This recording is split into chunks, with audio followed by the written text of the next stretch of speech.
Good afternoon, everyone. Welcome to Live at the Waterhole on this gorgeous Saturday. We're starting today off at Rosie's Pan at Williefonds West Game Reserve.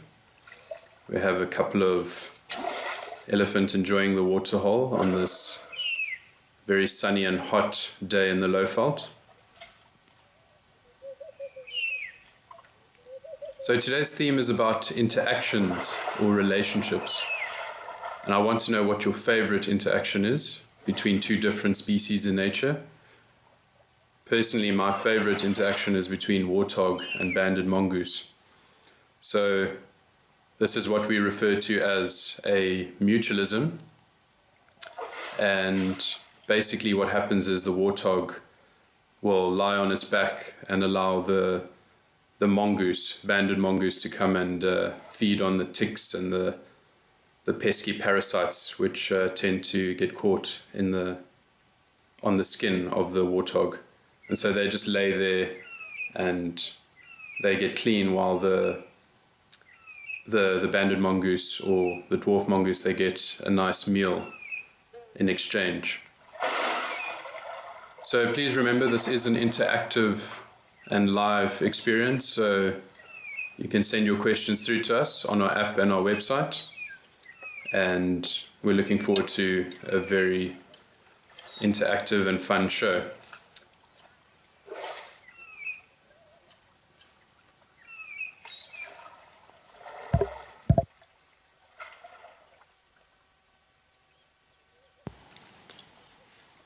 A very relaxing, lazy Saturday afternoon for these elephants over here. Earlier I saw them rolling around and playing. It's actually very entertaining just sitting and watching them.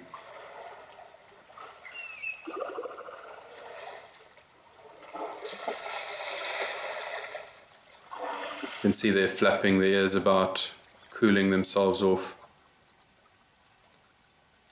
So they've got lots of blood vessels in their ears, and so they have to constantly be flapping them on very hot days, because that blood in their ears gets cooled down, and then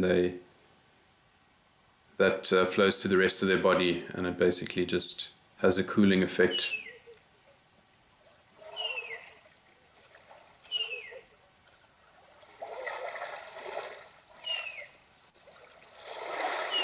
So please remember to send through your questions, and I also really want to find out what your sort of favorite interaction is. So as I mentioned, my favorite interaction is a mutualism where two species benefit, and this particular mutualism that I'm referring to is between a warthog and a banded mongoose.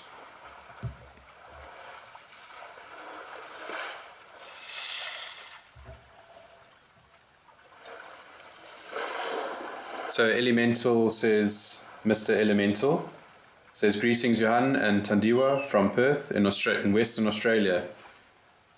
Thank you, Mr. Elemental. It's very, very nice of you to join us on this. It's a very beautiful Saturday over here in South Africa. I looked at the weather forecast in most of the locations throughout the different locations on Africa, and it looks like the most of Africa is very sunny, or at least in the locations that we're covering. Sunny, very few clouds, and nice and warm. Over here in Rosie's Pan in particular, close to Hoedspruit, it's a maximum of 36 degrees, and it'll get 15 degrees later when it cools down. So a very hot day there in the Lowveld and in Hoedspruit, in the Hoedspruit region.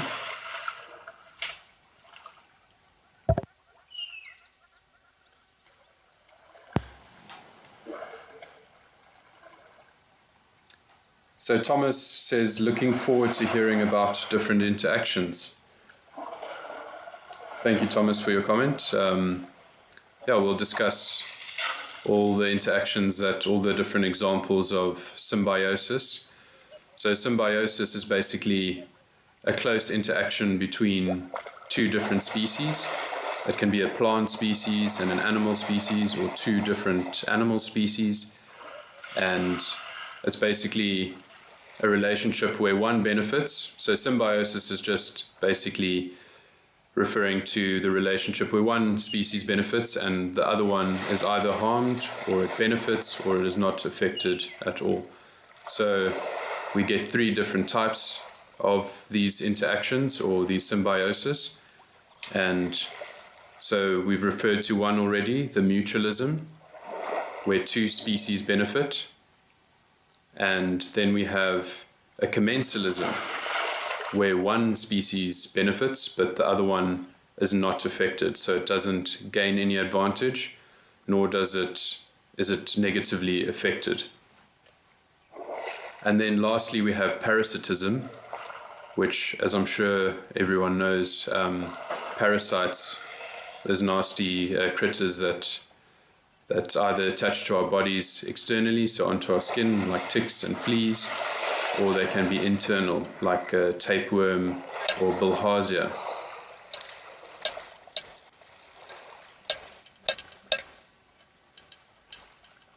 So Sandra commented, "I always love watching elephants have a pool party." I agree, Sandra. It's actually just very relaxing, just watching the elephants enjoy themselves in the water, just really having a lovely pool party and enjoying the heat of the day in a nice, cool swimming pool, or waterhole in their case.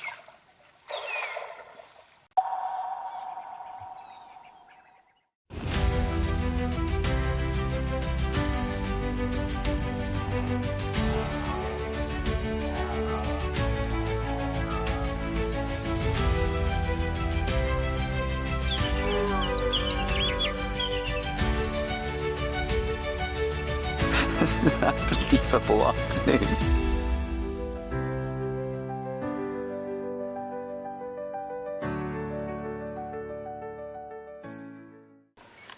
Oh, even a hyena coming into the action as well now.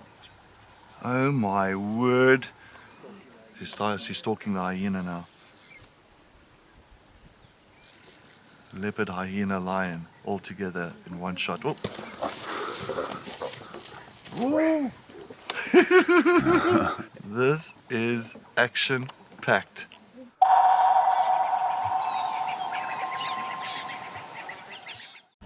My full name is Cedric Leslie Dold. The best driver at Wild Earth, it is me. I believe I'm the best driver. I think so, because I've... Best part of my job, I say, is just to try and look out for these animals, track them down. I love tracking animals. I love looking for, fresh tracks, and if you can find them, it's just at the moment of accomplishment. If I wasn't a presenter for Wild Earth, I would be the drummer for AC/DC.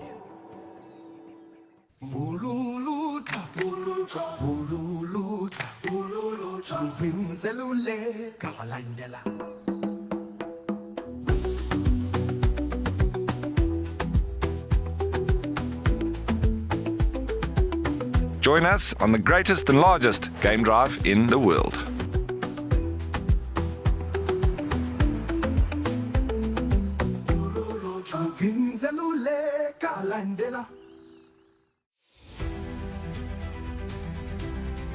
Some of you out there are brilliant at identifying hyenas. Now, why do you think people have got this huge misunderstanding about reptiles? Right in front of me there was the face of an astounded buffalo bull. This is live and interactive, so everybody, if you have any questions and comments, please do send them through and let us know what you would like.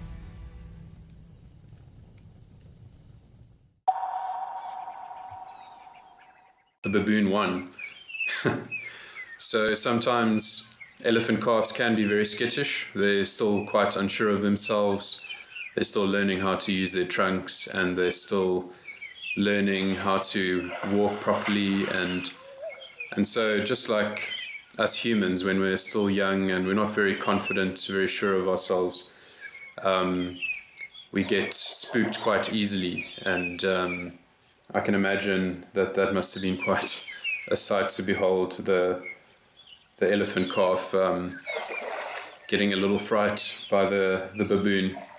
Baboons can be incredibly intimidating. They can bark very loud, and they make these very loud sounds which can be very intimidating. And of course they've got those very long canines, those long teeth sticking out of their mouths, which can look very intimidating.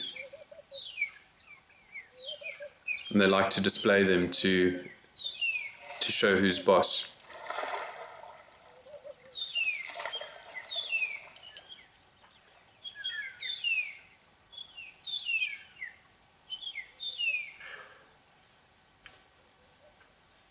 So Badger Bud says that a leopard orchid which grows in the crook of a tree is a beautiful sight when in flower.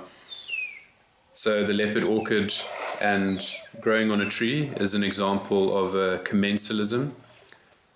So basically where the orchid benefits because it is protected from herbivores on the ground, and it also has a nice vantage point for sun rays and that, so it doesn't have to compete with other plants on the ground. And they have these beautiful blossoms, these beautiful flowers, which are spotted like a leopard. So that's a nice example of a commensalism. So the tree, the leopard orchid doesn't actually draw any nutrients or water or anything from the tree, but the leopard orchid, so the tree doesn't get affected, but the leopard orchid gets an advantage through this interaction.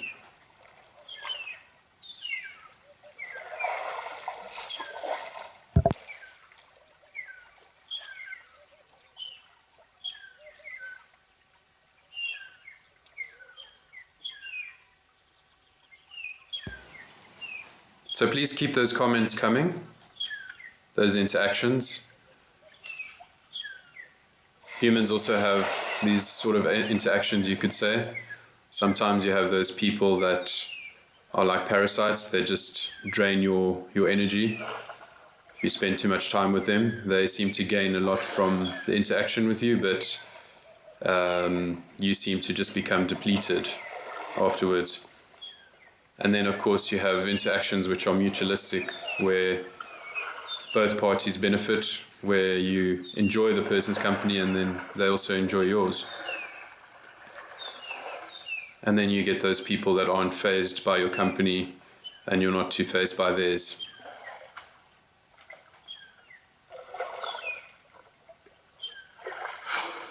So Joe Black is asking, do oxpeckers have a relationship with all furry animals? And so yes, Joe Black, they do have relationships with many large mammals.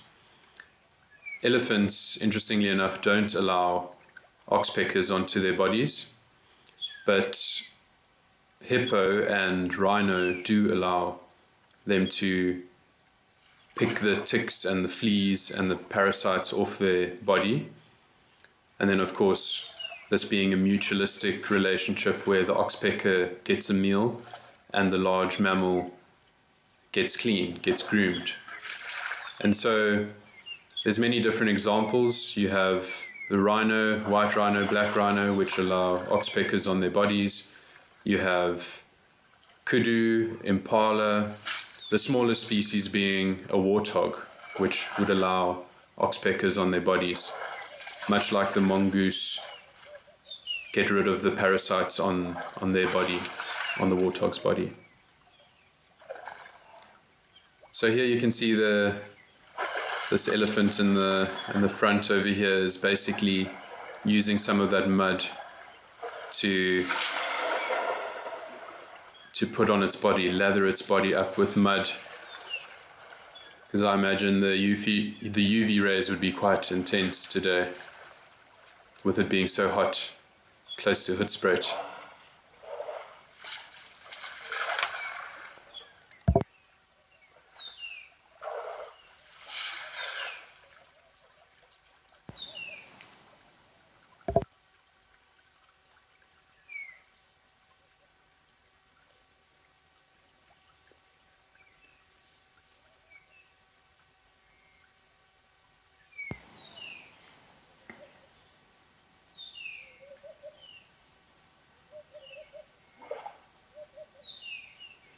So you see the elephants there sort of just standing around.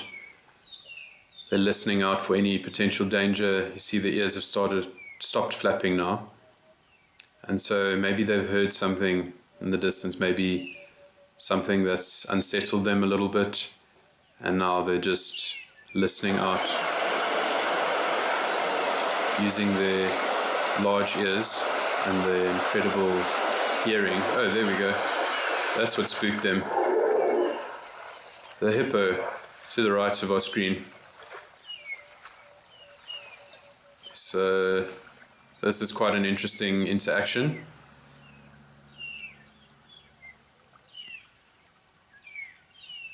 So it seems they're fighting for this resource over here, the water resource. The hippo obviously wants to get into the water because it's very vulnerable when it's outside of the water. And the elephants are obviously enjoying the water and bathing in it and getting a nice layer of mud on themselves. And it doesn't look like they are keen on sharing this waterhole, so it looks like they're not backing down for this hippo, although they're very wary of it.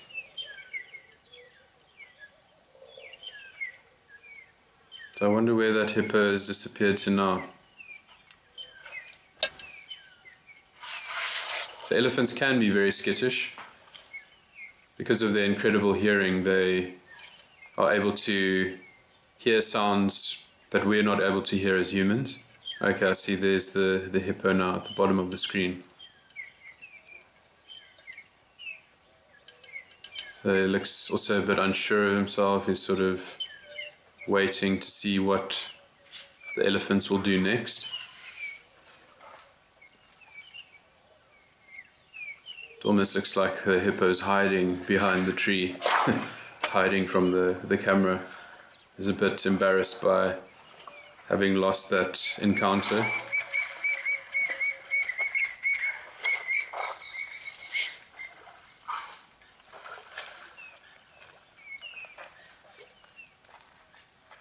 So Billy Judd is asking, how can Ellies swim in the ocean?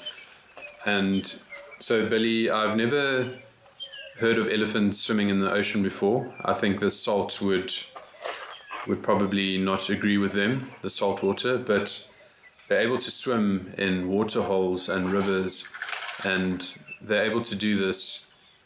They basically use their trunks as a snorkel, and so their whole bodies can be submerged while their trunk is sticking out, and it's actually quite comical to see.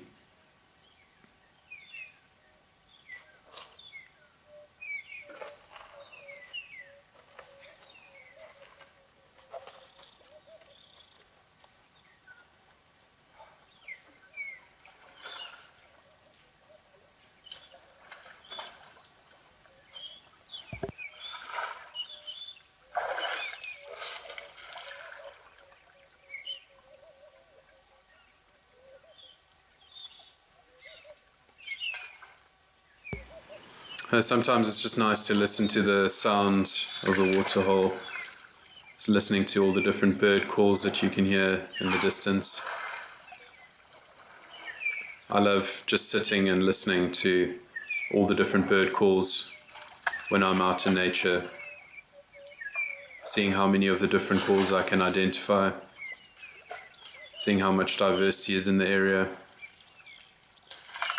So I see this hippo is just sort of ruminating there, just sort of thinking, contemplating life, maybe having some existential crisis.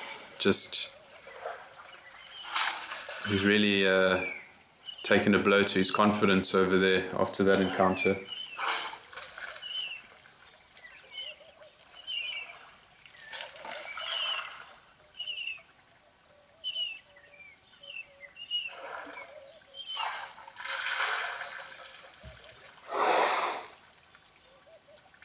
I see this hippo is now approaching with a bit of caution. But they can't spend too long outside of the water during the daytime because their skins can get quite sensitive to the UV radiation of the sun. So they've actually got this very interesting compound which gets secreted on their skin called hipposudoric acid. And it's only found in hippos, and basically this acts like a kind of sunscreen for them. But it can only do so much to protect their skins. So they have to spend a lot of time in the water, and this water gets absorbed through their skin, and it acts like a sort of protection against the sun as well.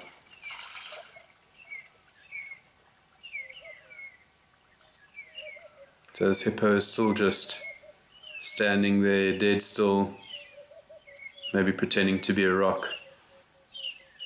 And the elephant don't seem too fazed by him at the moment. You can see they've stopped. They're actually now flapping the ears around and feeding again, which means they're relaxed. So it doesn't seem like they're too fazed by this hippo anymore.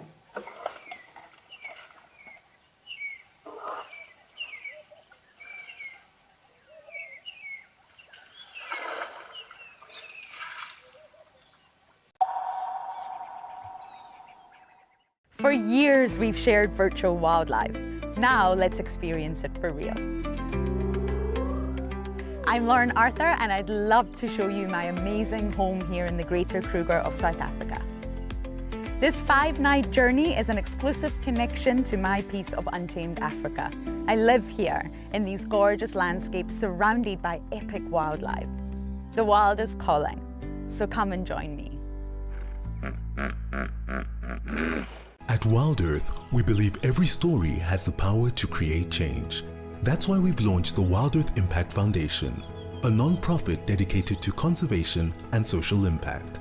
By showcasing conservation stories, we can change lives, protect nature, and empower communities. We have partnered with Empowers Africa to accept tax-deductible donations from US donors. Your donation will help fund critical programs that support our mission. Join us and be part of the change.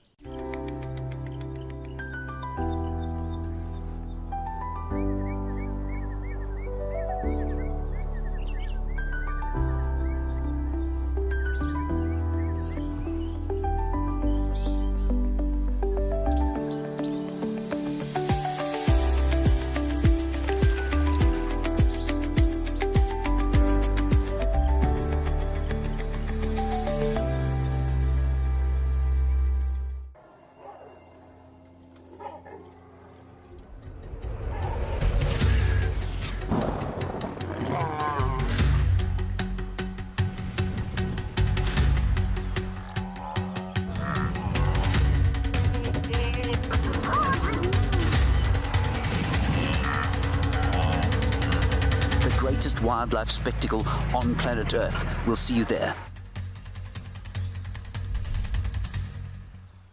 Can you hear that?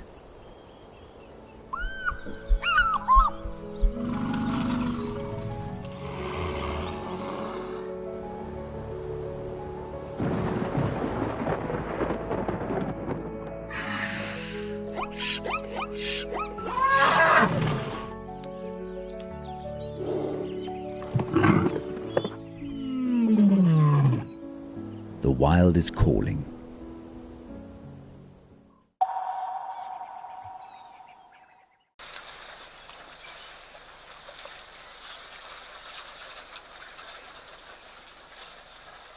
So we have lots of different species over here. We have, well, at least 3 species which I can see. And maybe some bird species flying about. Some giraffe ruminating over here. A very big elephant enjoying some water there, and then some zebra. Just stunning scenes from Kenya. And of course we have an eland over there. See the very large bull which is following that female. Maybe that female is in heat at the moment, in estrus, and so you can see that eland is a male because of the large size of its neck, much larger necks than the female. And they've also got a more prominent dew flap, which is that flappy piece of skin hanging from their necks. And so there's no sort of consensus about what that dew flap on the eland is actually for, but it is believed that it can act as like a sort of a thermoregulation, much like the elephants use their ears to flap around to cool themselves down. Some people believe that this dew flap, or the dew flap of the eland, has the same sort of function, with lots of capillaries running through that flap, and so it cools them down. There we can see in picture Mount Kilimanjaro, the tallest mountain in Africa. It's not often that we see that at this waterhole, so that's a very good sign. I think a very special thing to see. Isn't that just absolutely stunning? Elephant in the foreground, elephant and giraffe, and Kilimanjaro in the background. We are absolutely blessed to see this while we're sitting at our homes.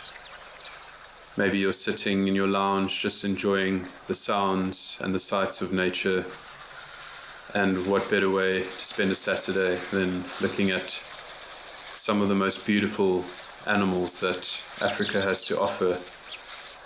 And of course, with the backdrop of Mount Kilimanjaro, the highest peak in Africa, in the background.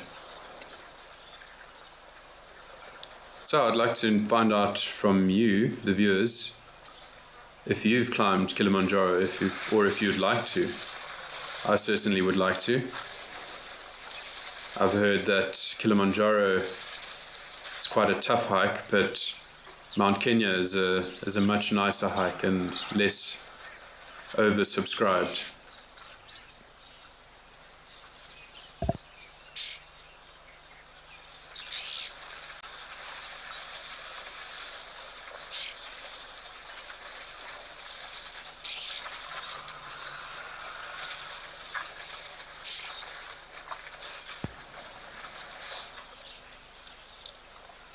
So Celeste says cuckoos are birds that lay their eggs in another's nest and then fly away. Poor hippo wants to swim, but not sure if the ellies will share. So referring to our last shot over there, where the hippo just wanted to go back into the water, but the elephants didn't want to share. And so yes, cuckoos are known as brood parasites. So basically this means a bird which lays its eggs in another bird's nest. And so sometimes they lay their eggs in a warbler's nest or a wren warbler's nest. And so basically this warbler will raise the eggs as if it's its own young. And it's quite unusual to see. If you Google some of the images, you'll see these oversized baby cuckoos, and this small bird busy feeding this cuckoo as if it's its own young, as if it's its own fledgling.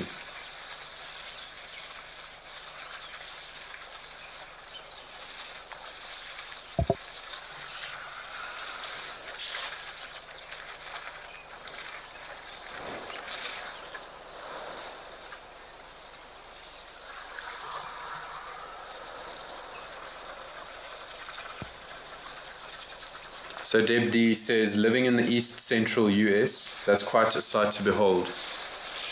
I'm sure you're referring to this stunning view of Mount Kilimanjaro in the background, and I'm sure there's lots of wildlife there, but we're incredibly spoilt for choice when it comes to wildlife and nature in Africa.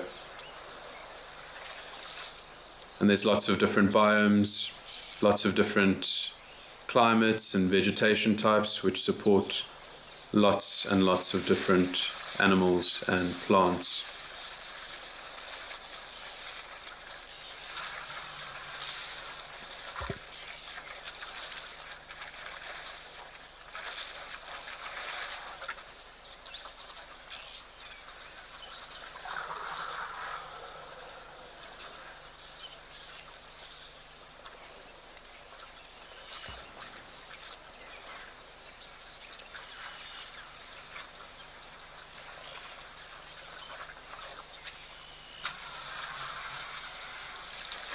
Mr. Elemental commented, "It is amazing that it is about 80 kilometers away and it still looks so big. It's about 6,000 meters high." I know, it's absolutely unbelievable just to think. I mean, 100 kilometers, it's nearly 100 kilometers away, and yet you can still see it so clearly on a non-cloudy and non-hazy day. It's just absolutely stunning scenes over here. So please remember to keep those comments coming, or those questions coming in.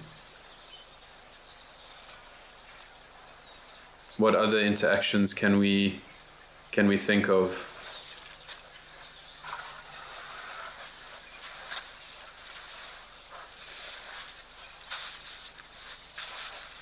So we've also mentioned the oxpeckers. We briefly spoke about them. And so they often feed on the ticks and the fleas of their mammal hosts, their much larger mammal hosts. But sometimes you'll find them in the ears of their mammal hosts, and they'll be feeding on the earwax. And so the Swahili name for an oxpecker is Askari wa Kifaru, which basically translates to a rhino's guard, because these birds, with their exceptional eyesight, they're able to pick up or sense danger or see danger come long before it becomes a threat to their mammal host. And so they act like a policeman or a guard, security guard for their large mammal host.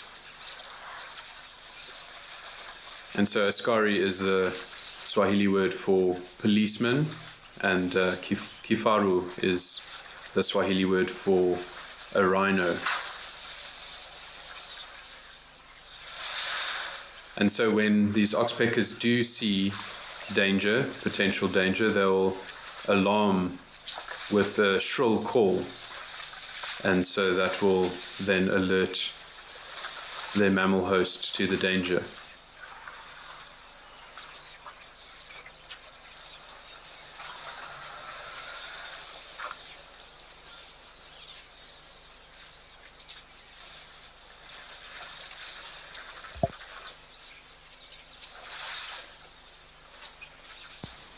So we can see some zebras there. Maybe there's some oxpeckers on their coats, on their fur. It doesn't seem to be the case.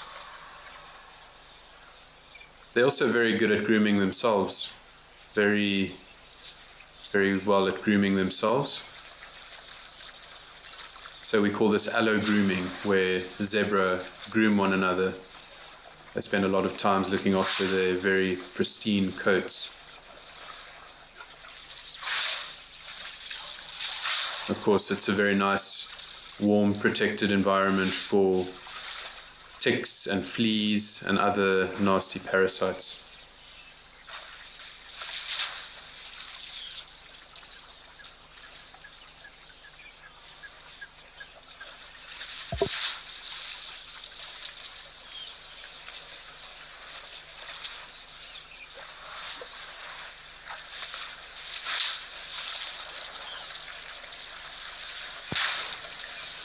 Dark Mane Lover commented, "I would love to climb Kilimanjaro. That would be a dream come true. I'm sure you would need to be fit to climb to the top. Just imagine the photography from the top of the mountain. Definitely you'd have to be fit. I do know a few people who've climbed Kilimanjaro, and the problem is, besides having to be fit, you'd also have to be able to withstand potential altitude sickness. So once you go past a certain altitude, your body essentially begins to shut down, and you get extreme headaches and you struggle to breathe. And so it's because we're not very well adapted to live and survive in those environments. And so it's also the air is very thin, and so your blood and your body doesn't get enough oxygen.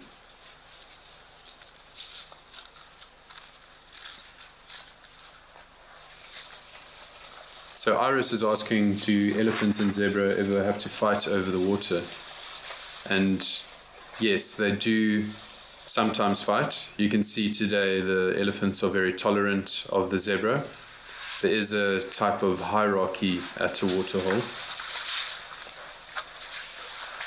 So the elephants would be on top of that hierarchy generally, and if there's enough water, they will tolerate other species. But as you can see here, the water source, this water is quite limited, and so they're not too keen on sharing with the zebra and other species.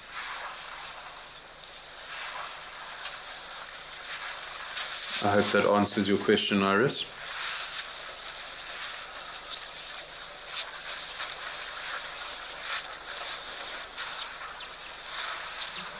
So what other relationships can you think of? What is another sort of commensalistic parasitism relationship or mutualism or mutualistic relationship that you can think of? Remember to comment and we can have a bit of a discussion.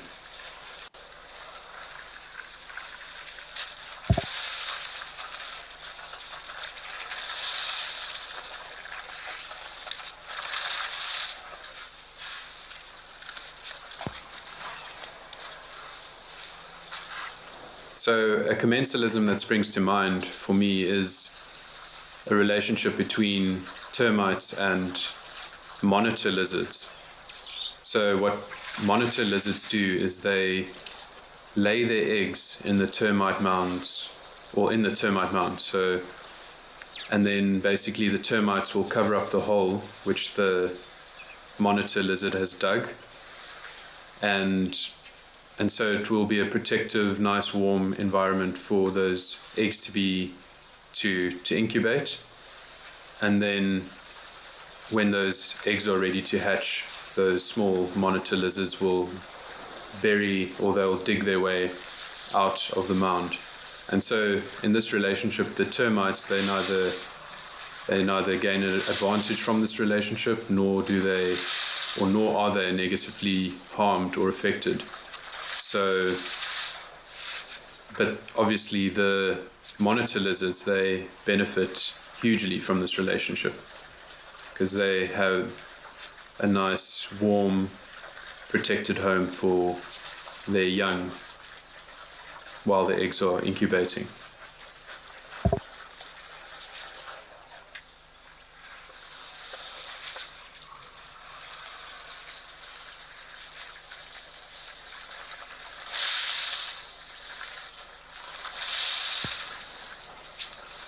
So you can see here there's just constantly this dynamic between the zebra and the elephants, this interaction. So this would be an example of competition, which isn't a symbiosis, but seeing as they do share the same resource in terms of water, there's a bit of competition for that, but they don't necessarily have the same niche, so they don't feed on exactly the same things, and they don't always share the exact same habitat and space. So they're able to tolerate one another because they're not competing for exactly the same thing at exactly the same time in exactly the same space.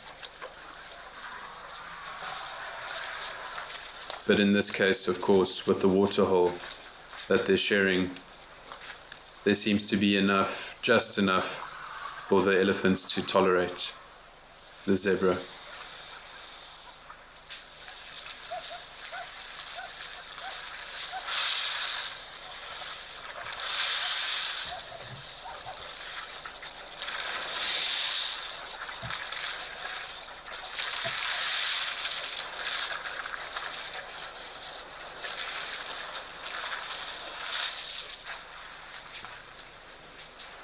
So the Queen TV says, I think elephants are humble animals, not greedy. So yes, they are very docile, very humble animals generally, but when they need to be greedy, they will be, because sometimes competition can be quite fierce out there for resources, the limited resources, especially in times of drought, when the water resources would be a bit limited, and when the vegetation will also be a bit limited. So generally, when there's an abundance of resources, the elephants will be quite relaxed, and they will tolerate, or they'll allow other species to coexist in the same habitat as them.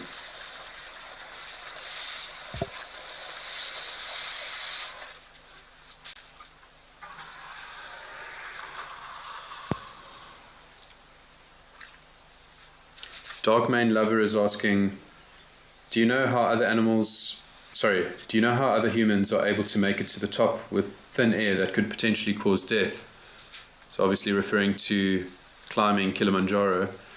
So sometimes humans, I'm not too sure whether with Kilimanjaro they use oxygen tanks, but to climb Everest you have to use an oxygen tank when you sort of reach a certain altitude, and they call this altitude the death zone, where I'm not sure exactly of the altitude, the height above sea level, which this is, but I think it's about over 6,000 meters above sea level. Your body essentially begins to shut down, so your body's not getting enough oxygen, not enough oxygen to the brain. You start becoming delusional, you start hallucinating a little bit, and you get extreme headaches, and you just struggle to breathe. And so hence why they call it the death zone, where your body is busy slowly dying.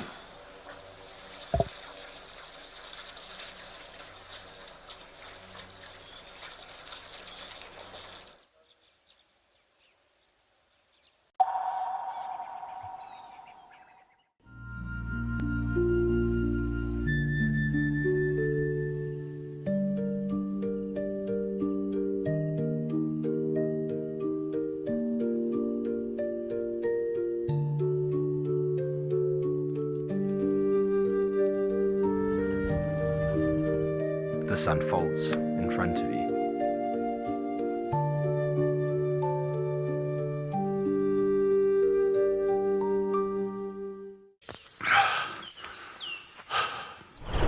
What does it take to handle the wild? Balance. Determination. Focus. Yaku!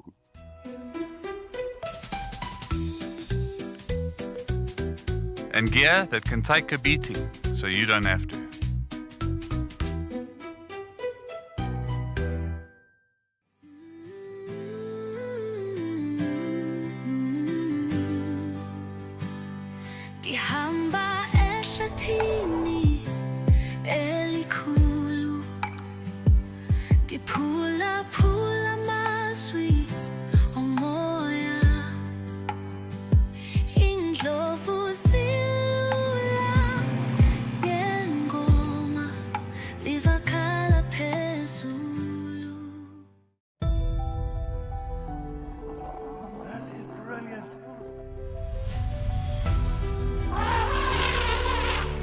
Real? You say the best kind of roadblock?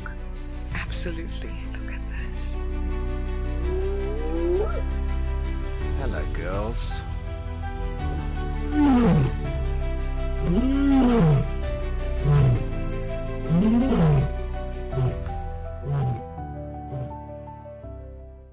Out here, every wild moment counts, and as a Wild Earth explorer, you will not miss out. Watch the Wild Earth channel ad-free 24/7, and you can even rewind if you have missed out on something. Enjoy the behind-the-scenes video clips as well as fireside chat, or get the early offers on our travel experiences. It's the best way to stay connected and be part of the Wild Earth family.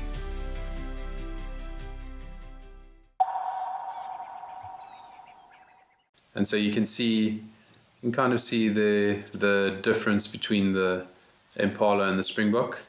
You can see like a big sort of or thick black line which separates the two tones of the springbok, that sort of pale brown and then that shocking white of its belly, and then it has that black stripe on its face. And so you see on the impala the transition is not as stark, and it's not separated by that black line. Also with the impala, the females don't have horns.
Nice to see a little blacksmith lapwing over there in the foreground. You can hear their call quite easily. Got a very distinctive call, that almost metallic sound, like a hammer hitting an anvil, and so hence the name blacksmith lapwing, like a blacksmith hitting its hammer against an anvil.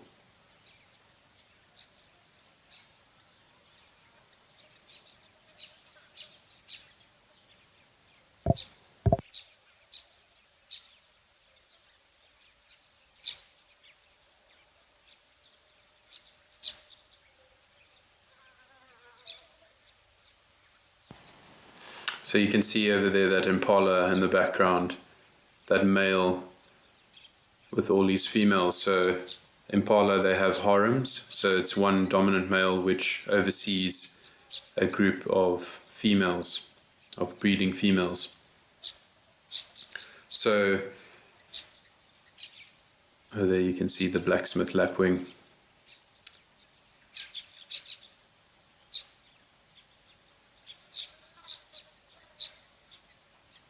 So you typically find them close to water. Many different lapwing species which you find here in southern Africa, and most of them are found close to water.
Oh, we've got a stunning secretary bird over there. That's an incredible sighting. Wow. It's one of my favorite birds. And so these stunning birds, aren't they just spectacular to behold? They eat snakes, and so they use incredible vision to spot snakes from miles away. Oh, that was such a cool sighting. Wow, that's very, very exciting. It's not every day you see that. At least in my many years of guiding, I haven't seen many secretary birds.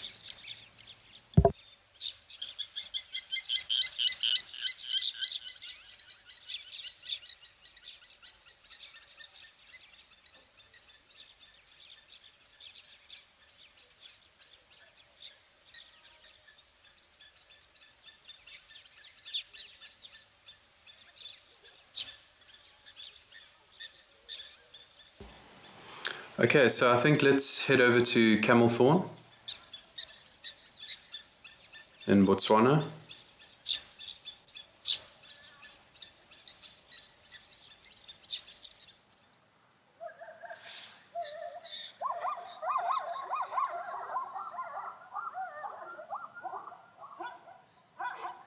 Wow.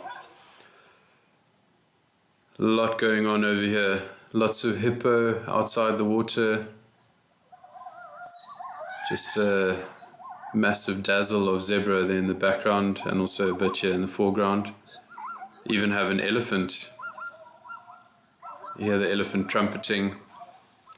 Seems maybe something has upset the ellie. And so these zebra are also very excited. You can see they're horsing around, playing around, chasing each other.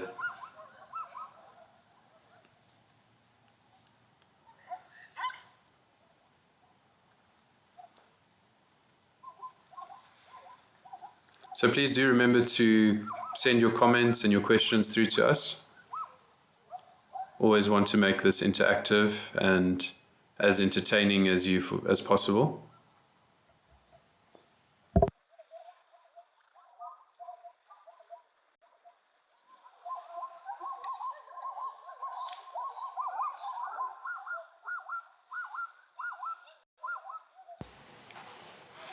So Deb D is asking me what my background is and where I gained my impressive wildlife knowledge. Thank you very much, Deb D. That's very flattering. I really appreciate that. So I studied for 5 years. I did an undergrad in BSc Environmental Sciences, and then I did my postgraduate degree, my honors degree in wildlife management, and then I went on to do a FIGASA level 1 course, and I guided for quite a number of years, and then I worked with people that did wildlife research for a while, and then I ended up working on a game reserve as a assistant reserve manager, so overseeing all the animals on the reserve and all the sort of being a liaison between the environment and the people on the reserve, and also overseeing the anti-poaching and all the other logistics and things involved with running a game reserve and the maintenance and all of that.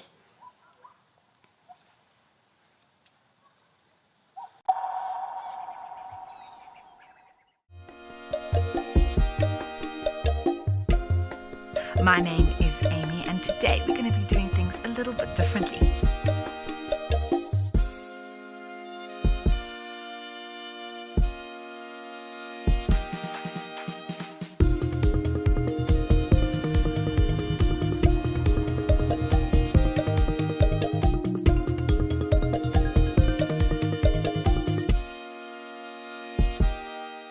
The Wild Earth Impact Foundation is a non-profit that uses the power of wildlife storytelling as a force for good.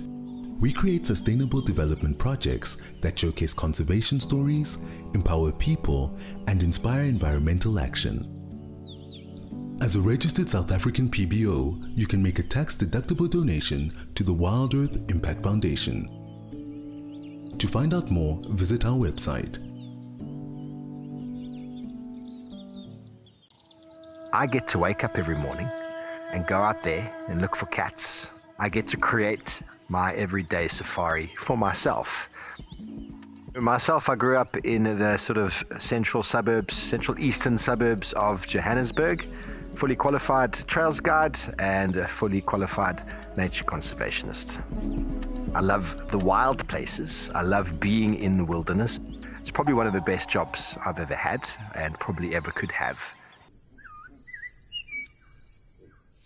There's some ellies that we're approaching now.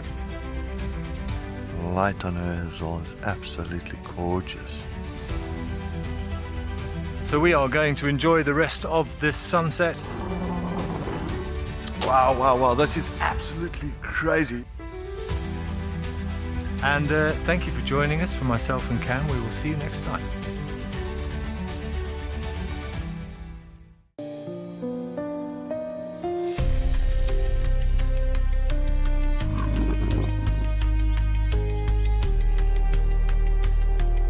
We are here with a male leopard.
So Deb D says, thank you, Johan. We are honored to have you here with us. Wow. Thank you very much. I feel very privileged to be here. And I never imagined that I would be hosting a show like this.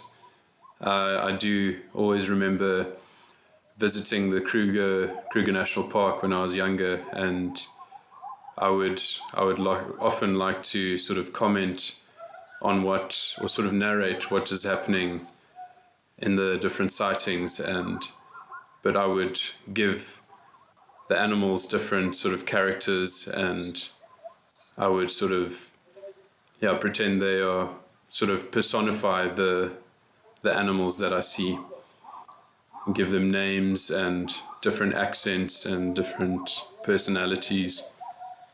And I would do this to entertain myself when the sightings weren't as exciting.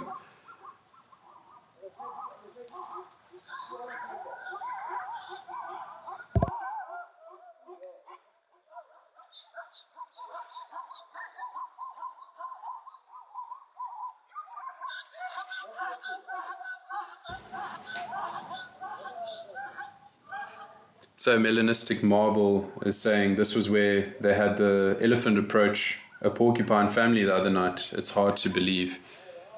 Wow, that is quite a sighting.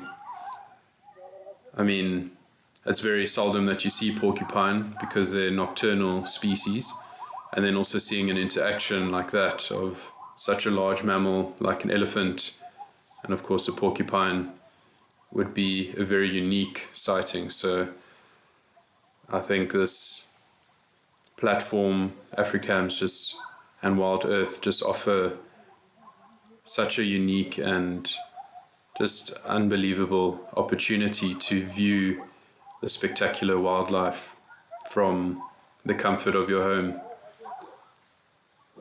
I can't think of any other examples in the world where you can do this. So I think this is a very, very unique and special thing to have.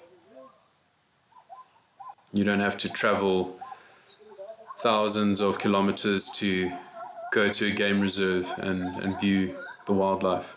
The wildlife just comes to you.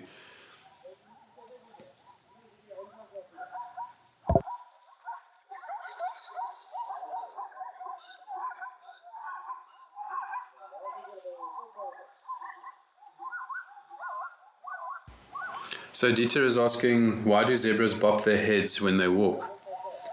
And so this is often to dislodge they have a fly which basically lays its eggs in the nasal passages of zebra, or the nostrils of zebra.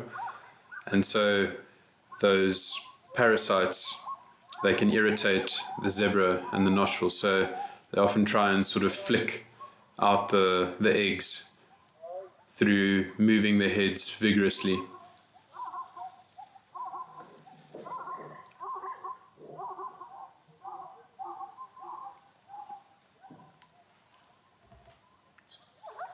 Lucy Khudi says, gorgeous zebras. I love this channel. Thanks for sharing.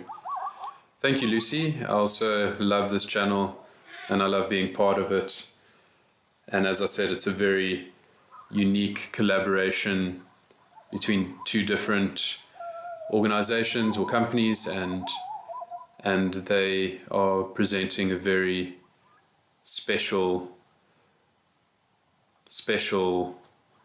viewing experience for us over here on this channel.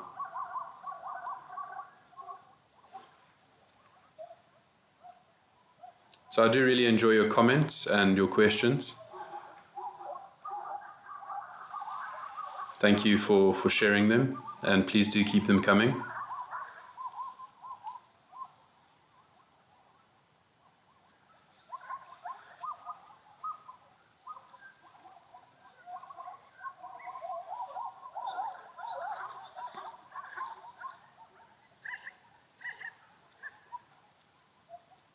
So something about the oxpeckers as well.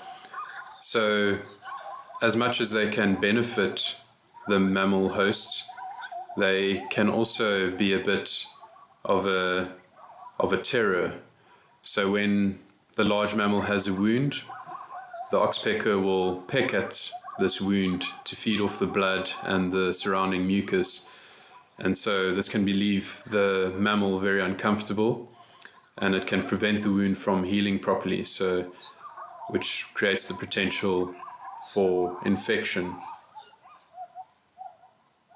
So as much as it's a mutualism, sometimes it can be a bit of a parasitism or parasitic relationship.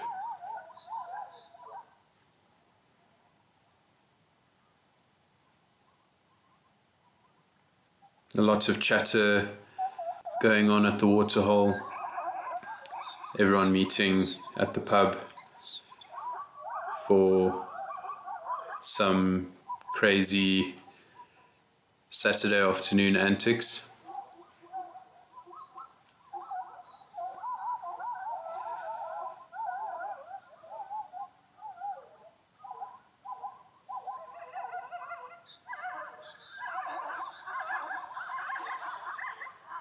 So Dark Mane Lover says, I love this dazzle of zebra sightings. Thank you, Johanna and Tandiwa and Zoomies, for all these great sightings. Great job. Thank you, Dark Mane Lover. It's such a pleasure to be able to broadcast this, and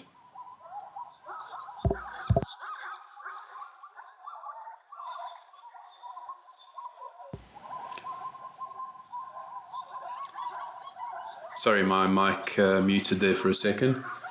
So I was just saying, it's very special to be able to broadcast this to you And yeah, I'm so glad that you enjoy the show, Dark Mane Lover.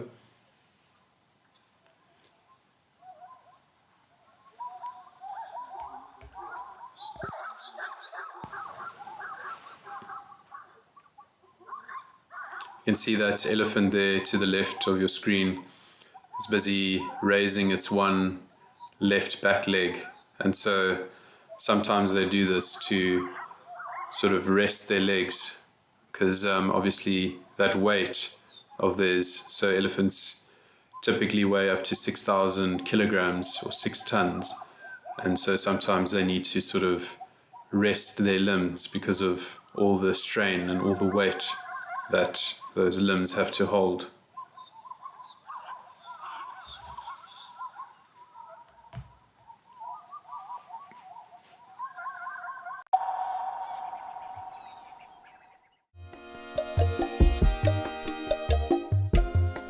My name is Amy, and today we're going to be doing things a little bit differently.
Join our expert guides at dawn for a live, immersive safari as the bush comes to life.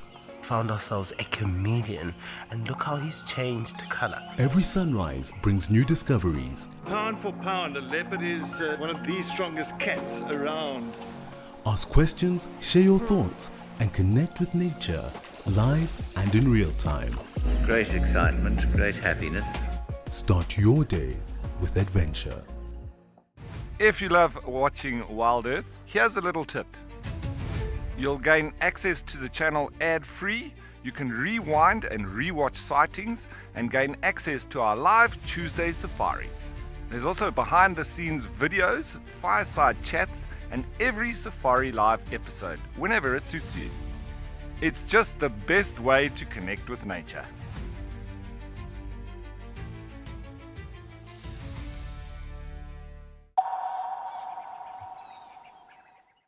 And so in order to use that energy, they probably need to eat a lot. So elephants can eat up to 150 kilograms of vegetation, of plants in a day, and they can drink up to 200 liters of water in a day. So, I mean, for humans, it's the recommended drinking is probably 5 liters of water a day, and that's on a hotter day, and that's also an average. But can you imagine 200 liters of water going through your body? That's crazy. I think most humans only use on average about 200 liters of water for their showering and cooking and cleaning and everything. So they need a lot of water in order to keep themselves going.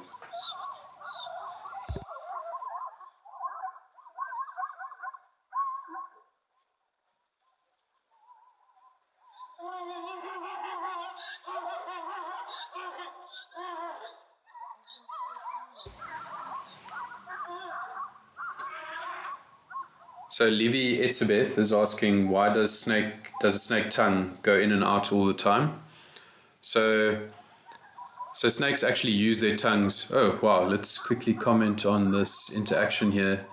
You can see the elephants are a bit unhappy about something that the zebras did, or oh no, sorry, I think what's happening is those elephants were busy playing or fighting, and then it spooked the zebras over there. The zebras being very skittish.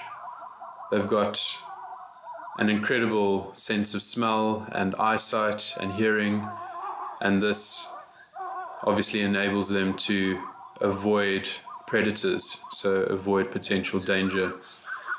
And so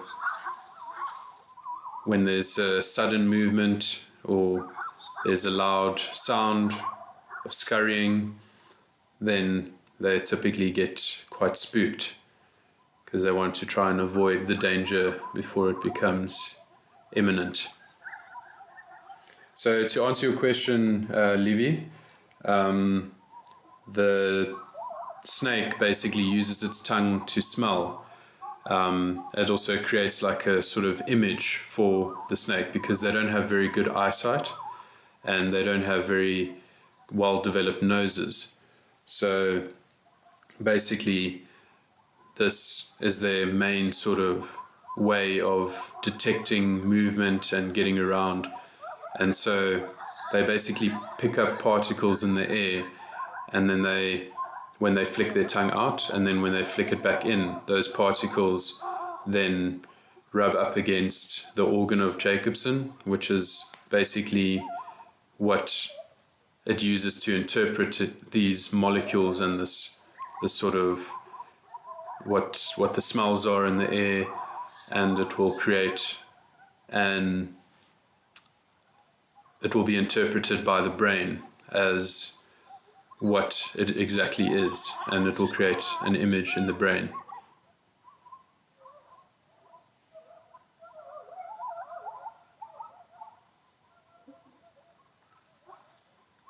So basically they are using their tongues to smell. So when they're flicking their tongues in and out like that, it's basically like humans breathing.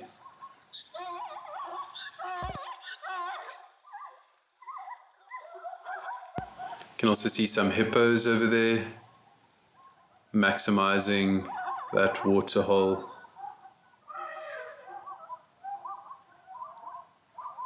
And of course the zebra also half submerging themselves, cooling themselves down. So there's so much activity amongst the zebras. And so, it looks like we also, is that a crocodile there? What is it that's floating there? Those zebra better be careful if that is a croc lurking there in the water. Because crocodile are able to take zebras, as I'm sure many of you have seen in nature documentaries, especially with the Great Migration in East Africa.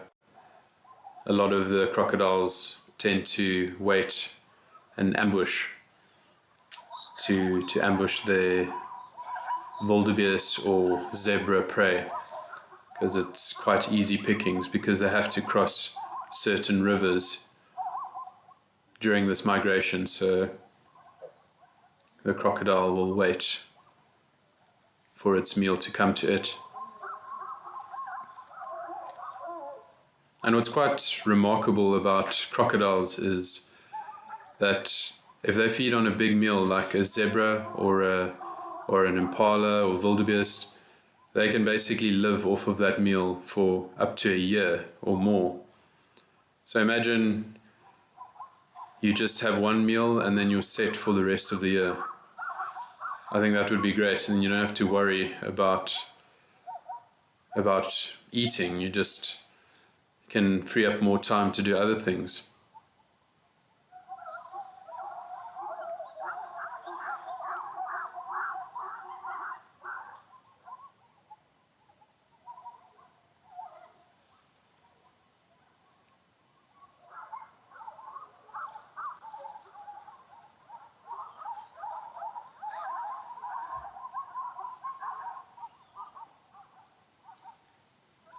as you can see, it seems like there's not much vegetation over here, and that would be because there's a lot of herbivore activity around here. So typically around waterholes and around rivers there's a lot of animal activity, and so there's a lot of concentration of animals around these water sources. And so basically there's a crocodile over there, busy slowly entering the water, trying not to be detected by the zebra, maybe potentially looking to pick one of those zebra out over there. They typically tend to go for the zebras that are separate from the herd, so they're a bit easier to capture and to hone in on, to zone in on that specific individual. They also tend to go for the sick or the weak or elderly zebra or prey. So crocodiles being very opportunistic hunters, meaning they will take what they can get when the opportunity arises.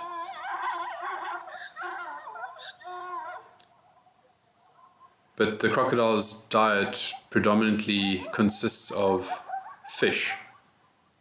So even though they do tend to eat bigger prey like zebra and wildebeest or gnus, they mostly, at least in places like South Africa where it's not as easy for the crocodile to prey on zebra, they tend to eat a lot more fish. So they're more pescivorous, so meaning that they eat a lot of fish, or predominantly fish.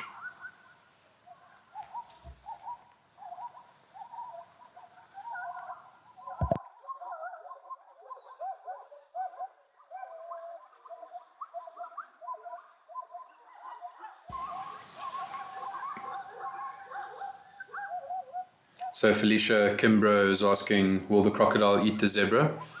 And given the opportunity, yes. As we mentioned, they are opportunistic hunters, and so if a zebra presents itself in the waterhole and the croc is able to pin that zebra down, what they do is they use their very strong and powerful jaws to capture the zebra, and then they'll pull it down and basically drown the zebra, and then they do this barrel roll, or the roll of death, and they do that to grab chunks of their prey off. So pieces of their prey will come off when they're rolling vigorously in the water, and so it breaks their prey down into more manageable sizes.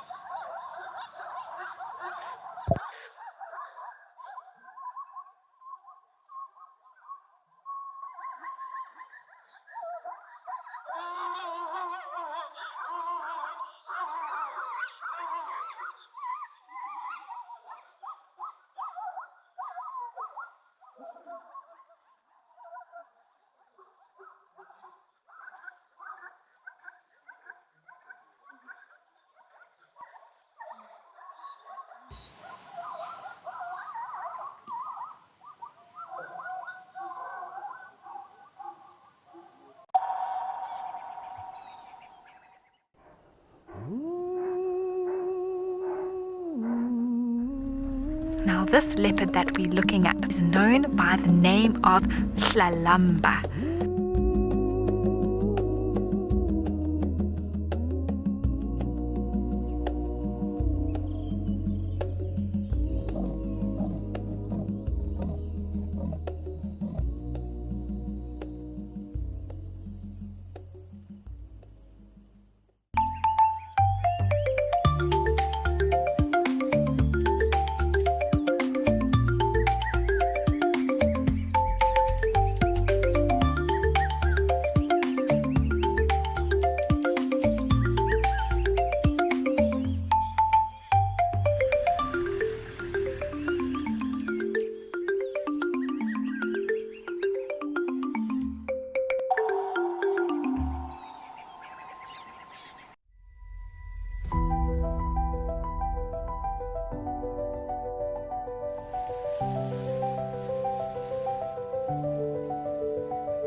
of its neck. And so if it's standing upright, it's healthy, and then if it's wilting, then it's an unhealthy or malnourished zebra.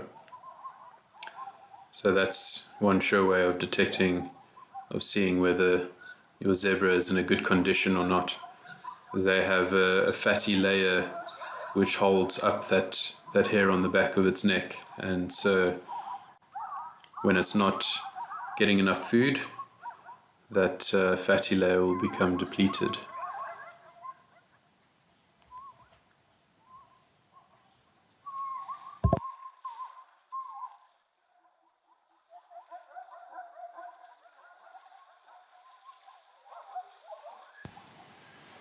Okay, so I think we've seen quite a bit of interaction here. Let's see what's happening at Old Donyo in Kenya. Let's see if we can maybe see Mount Kilimanjaro again.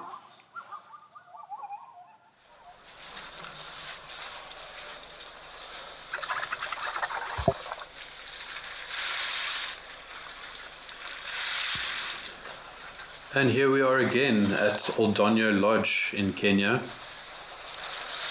Lots of interspecies interaction, meaning interactions between different species.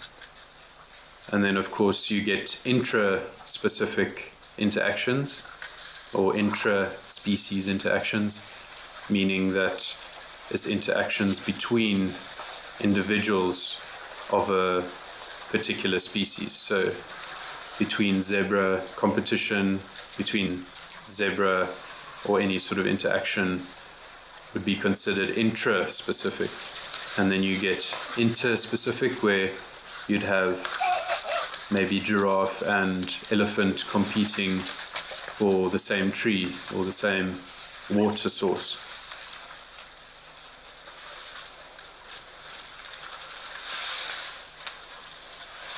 You can see that elephant to the right of the screen. He's got his ears pinned up like that, and that means he is alert to something. Maybe he's just very wary of these zebra to his left.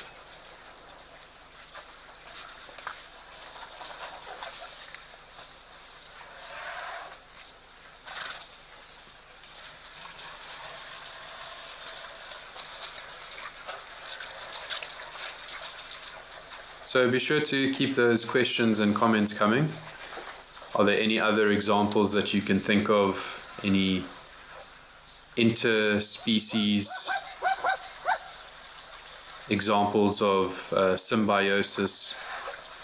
Maybe other parasitism examples you can think of? Maybe some more commensalisms that you can think of? Remember, that is an interaction where the one species benefits and the one is unaffected. And then, of course, the mutualisms.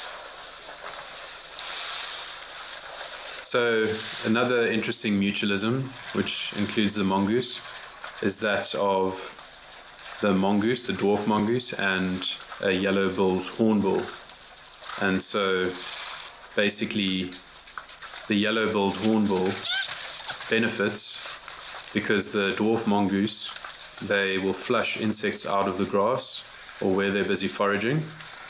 And because the dwarf mongoose and the hornbills, they feed on very similar things, they kind of help each other out. So the hornbill will, with its very good eyesight and its vantage point in trees, it's able to detect potential danger, and so it will give an alarm call to the dwarf mongoose if there's any aerial predators or any predators on the ground that the dwarf mongoose can't see. And so it's basically like the dwarf mongoose has an alarm system, or like a security guard following them around. And so that security guard, or the hornbill, benefits because it gets a nice meal in return for looking out for danger.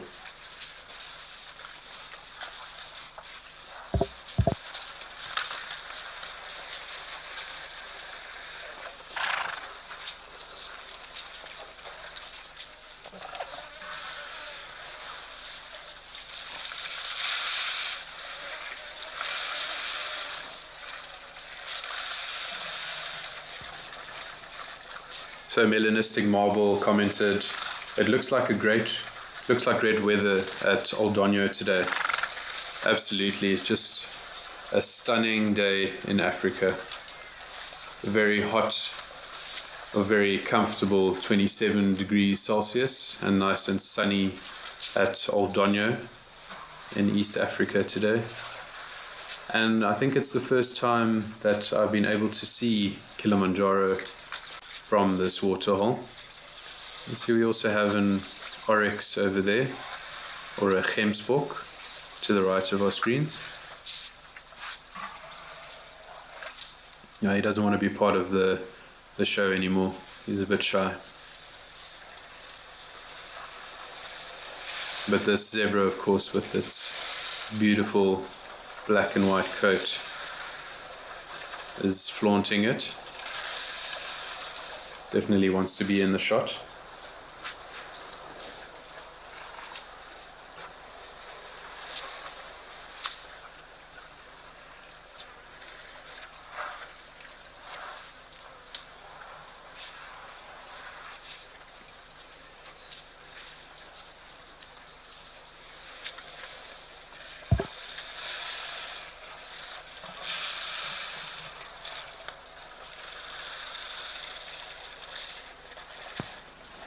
So Granny Mango also commented when I was asking about the different symbiotic relationships.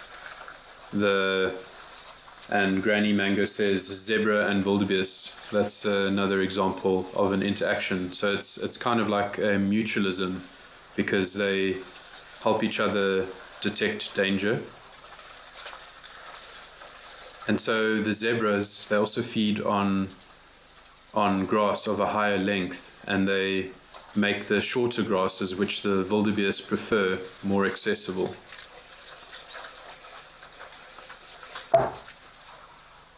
So that's a nice example of a mutualistic relationship.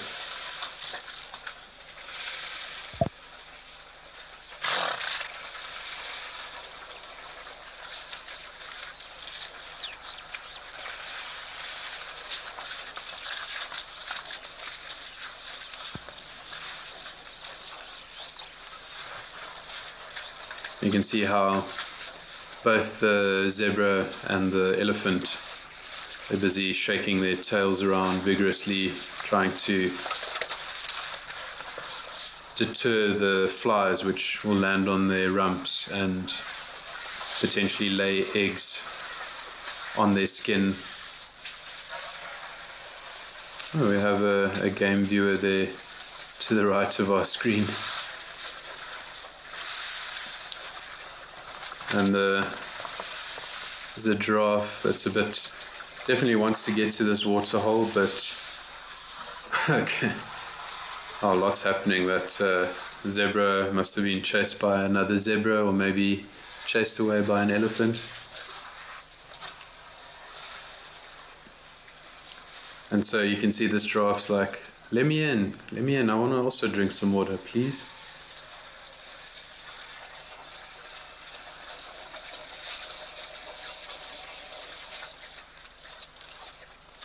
Come on, you guys always hog the water hole. Just let me in. Come on, just a little bit of water.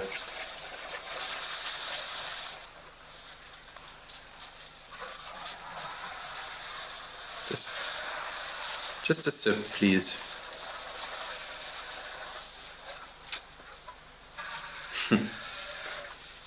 The zebra also going to try, but it's like they're creating a wall. It's a thick pachydermy wall, pachydermis wall, shall I say.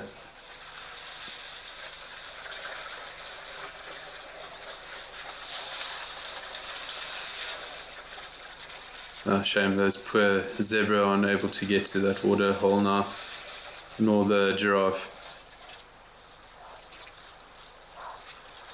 This is an example of inter-specific competition. So where they're both competing for this water hole, the two different species.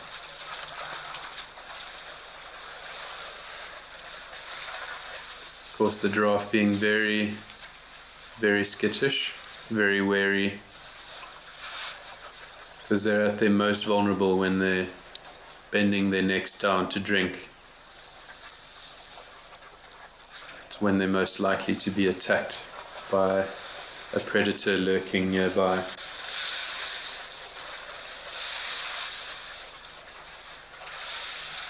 So Deb D says, the symbiosis on display is blocking the camera from the human viewers. So I see Deb D is referring to that game viewer in the background.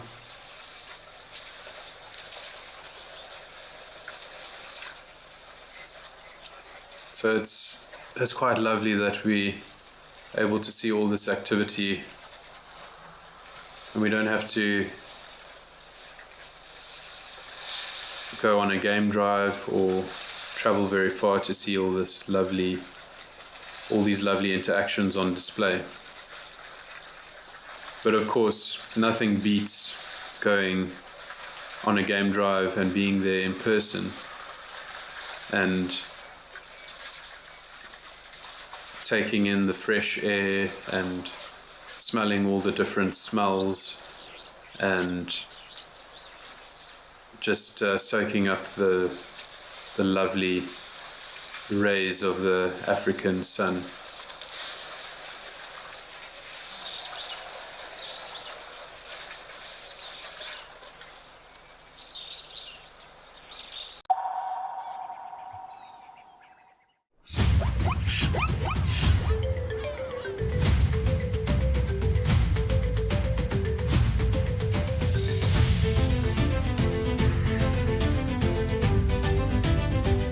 Oh, wow.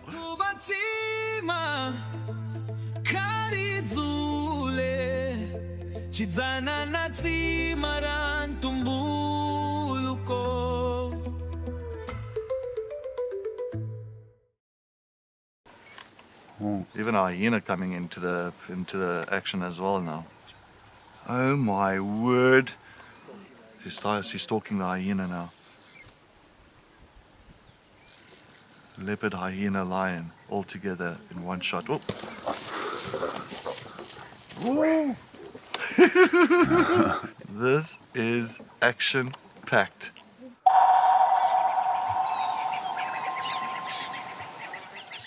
Best sighting I've presented. I found myself with wild dogs. We chased the dogs around, chased them around. They ate an impala. We got the end of that. Then another impala went into Gowrie Dam down the road there, and the wild dogs went around. Eventually the impala came close to the bank. One wild dog went and grabbed it and then just pulled it out and just did what wild dogs do. It was an emotional experience, but it was very, very special.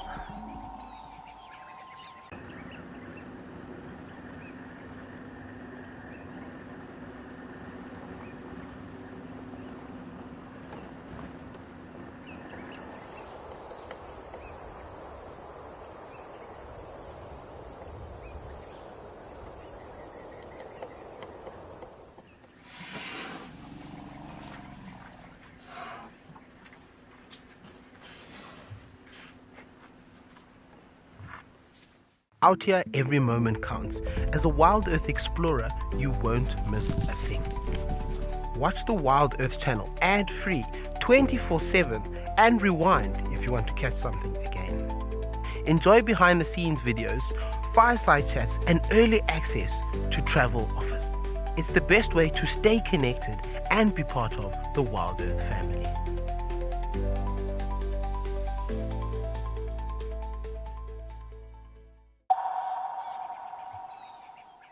Difference. I'd like to hear in the comments, how do we tell the difference between a male and a female giraffe?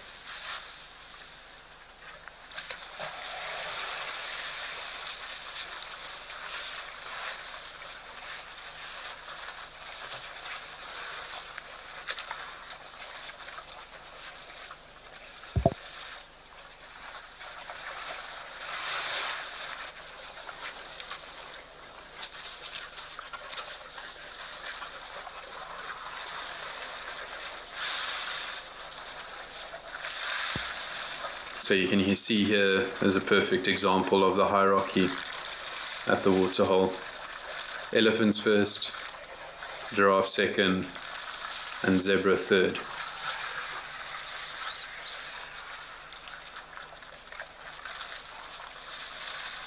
Almost looks like that elephant drinking water there's challenging the zebra to come closer to the waterhole.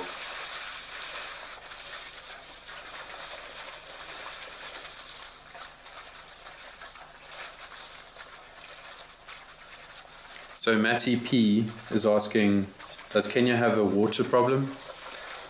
So Matty, I don't believe there is a water problem. I'm not entirely sure, but I do know that on reserves, the animals, they aren't able to roam freely between different areas, so they can't always migrate to the areas with abundant water.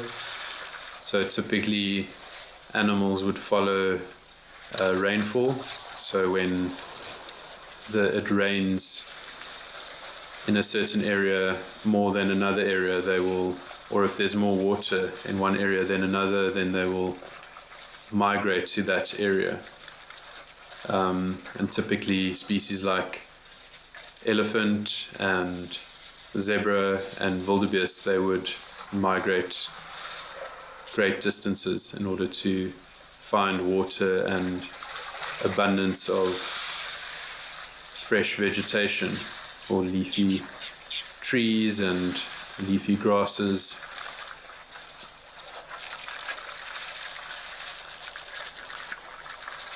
So basically this means that we can't have these open spaces where, well, at least in most countries, it's impossible to have reserves without fences, especially when you have these big mammals like elephant and rhino and buffalo, because unfortunately there's poaching that occurs and there's also human-wildlife conflict. So this meaning basically elephants, they might feed on lucerne fields or maize crops, which are grown by humans, and humans will tend to, they might resort to either shooting the animal or maybe chasing it off by some other sort of unethical means, and so it could stress the animal out more, and also it creates a bit of a problem, because the people on the surrounding the reserve, they might complain to the government and say, you need to do something about these animals. And so what happens obviously is then they have to put a fence around the reserve, or they might have to put an animal down if it is causing too much of a problem in the surrounding areas. So basically this fence then limits the movement of these animals, so they can't migrate freely between these areas of a lack of resources and abundance of resources. So basically they have to supplement the water in these areas so that there's enough water for all the elephants and all the giraffe and all the zebra, because they can't leave the reserve essentially. But there is plenty of space for these animals to survive and move around, but of course the resources just have to be supplemented a little bit sometimes.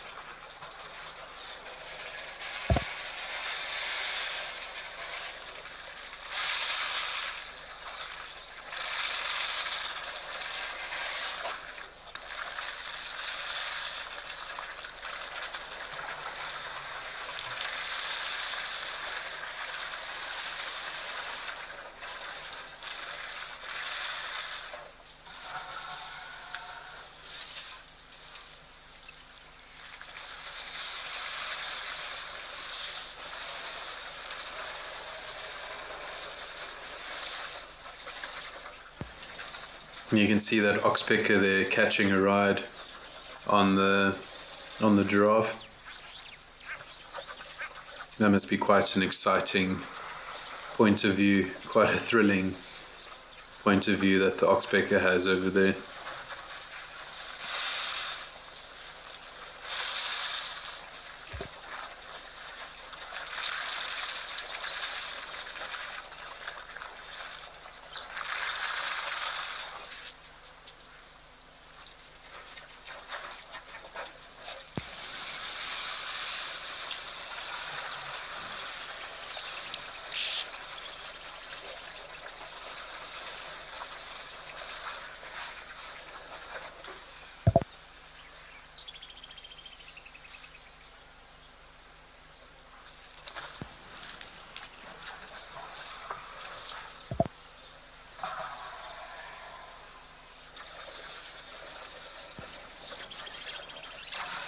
You can see some starlings over here in the foreground.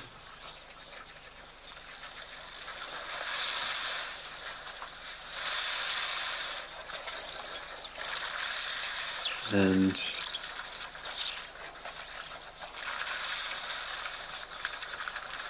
there's just so much activity. There's so many different layers to the environment. You see how beautiful that starling is over there.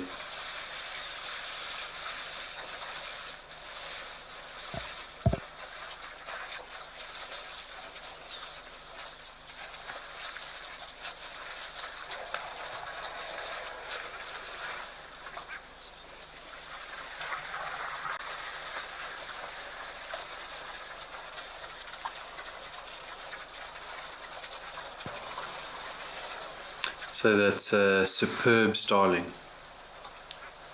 I had to look that up because I've never actually seen one myself in the wild. I think they're restricted to East Africa because you don't find them in Southern Africa. So superb starling, and they've got such a beautiful plumage. The iridescent plumage, which only is shiny in particular light. So when it's overcast or darker, it's not as easy to see that shiny iridescent plumage of the starling.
At Wild Earth, we believe every story has the power to create change.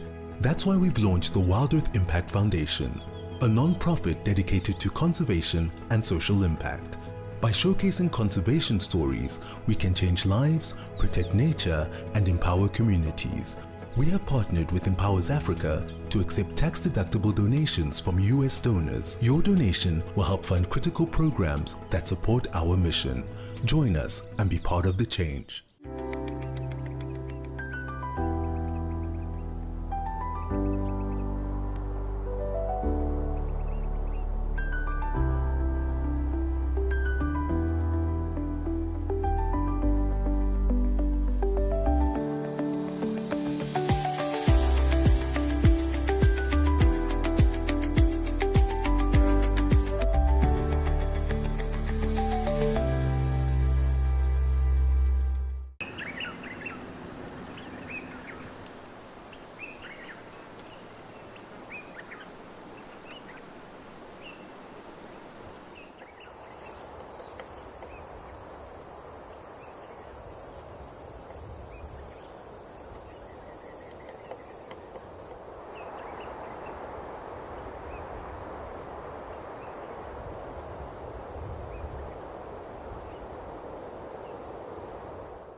of their faces or out of their mouths. And so these tusks, the males use to sort of fight for females, and the elephants use it to protect themselves. The females will use their tusks to protect their young. And then they also use it for feeding. So they use those tusks, very robust, and they're able to peel bark off of a tree in order to get to that cambium layer, which is very rich in nutrients and contains a lot of moisture. And then especially in the drier months when there's not so much surface water, they tend to rely on that cambium layer of that inner bark layer of a tree. And they derive a lot of water and nutrients from that.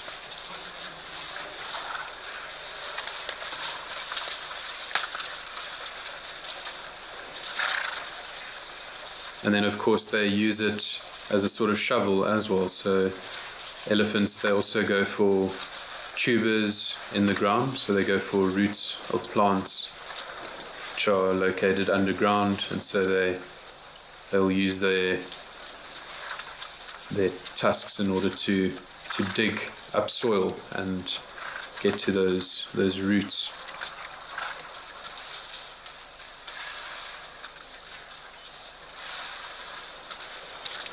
And unfortunately, elephants are poached for their tusks, for their ivory. And so there's still people that use ivory to create ornaments which are highly sought after. And it's very unfortunate that this is happening. But there's a lot of anti-poaching efforts. There's a lot of people doing a lot of good things in order to protect the elephants.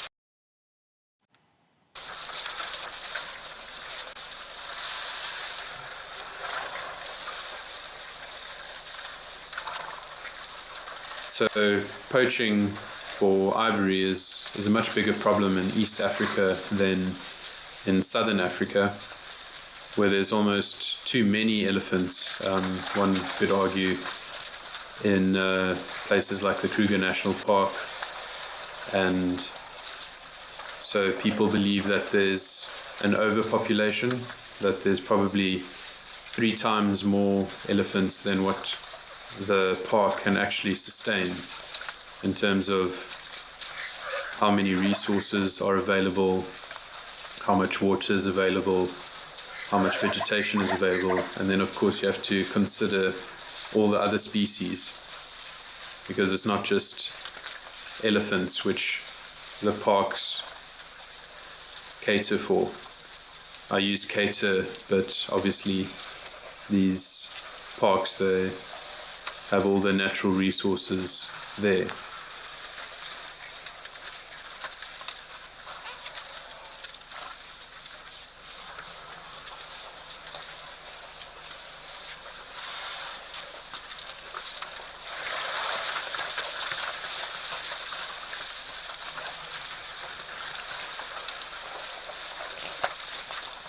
So Logan is asking, would hyenas and lions be a form of commensalism? So one could argue that lions, because they're quite efficient hunters, not the most efficient hunters, they are able to, or they have a success rate rather of 30%, roughly 30% of the animals that they go for, the prey that they go for, they end up capturing. And so when they capture a prey,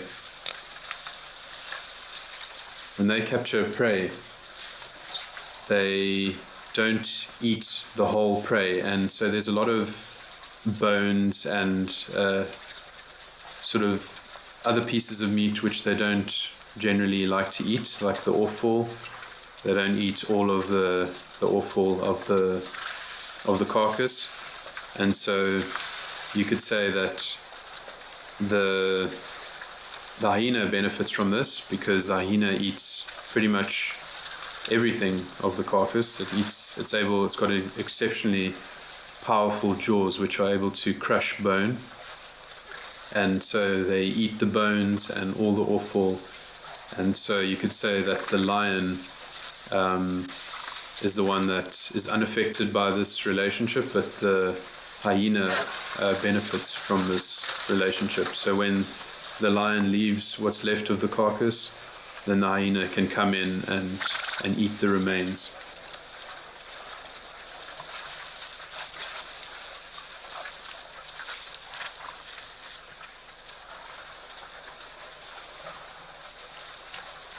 So that's a very good example, Logan.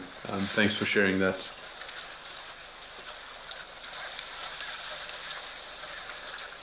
So Candy is asking, could this herd of zebra actually scare these elephants off?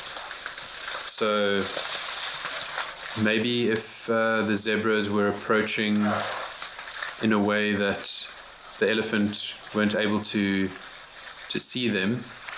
But the thing is, elephant, they don't have very good eyesight. They rely heavily on their hearing and their sense of smell, which they also use their trunks for.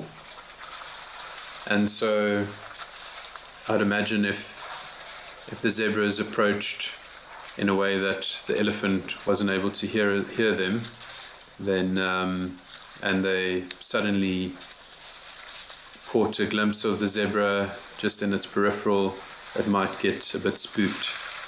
But I think they would generally hear the zebra before they approach too closely. So I don't think it's very common or very typical that a zebra would scare off an elephant, but definitely the other way around. You can see the zebra are waiting patiently for when the elephants leave so that they can also get a piece of the pie. So John from the UK is asking, how many types of snake live in your country? So in South Africa, I know we have a lot of different snakes, but I'm not sure entirely of the exact number. But I know there's over 200 different reptile species. And so many people are afraid of snakes, but I love snakes. And I think they're just absolutely incredible creatures, and they do so much to rid humans of rats and other unwanted pests. And so there's I would say there's probably about 15 species roughly that are venomous and which could potentially harm humans, which we refer to as medically important species.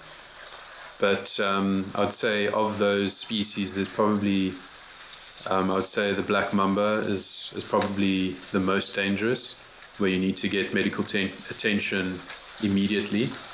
And then you also have the puff adder, which has a very terrible cytotoxic venom, which is basically like tissue damaging venom. So it basically causes that venom eats away at your skin and causes it to sort of rot, and then your skin becomes like black, which is very unpleasant. And so you could lose a limb if it bites you on your hand or on your foot. You could potentially lose a limb if you don't get treatment fast enough. But the majority of snakes, so only about 15 are medically important, but the rest,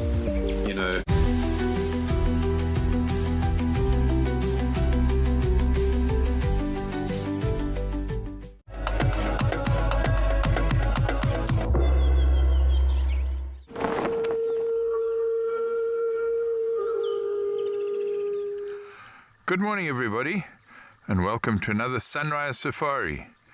We're here in the northern Sabi Sand, but we're not alone out here. Out at Sandringham, Amy and Panda, and all the way down in the Eastern Cape on Amakhala, Ralph and Morgan.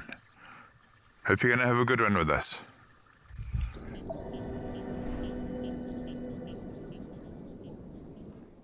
We found what we were looking for. It was with a little bit of help from our friend Martin, who's one of the guides here, and he knows this area very well. So we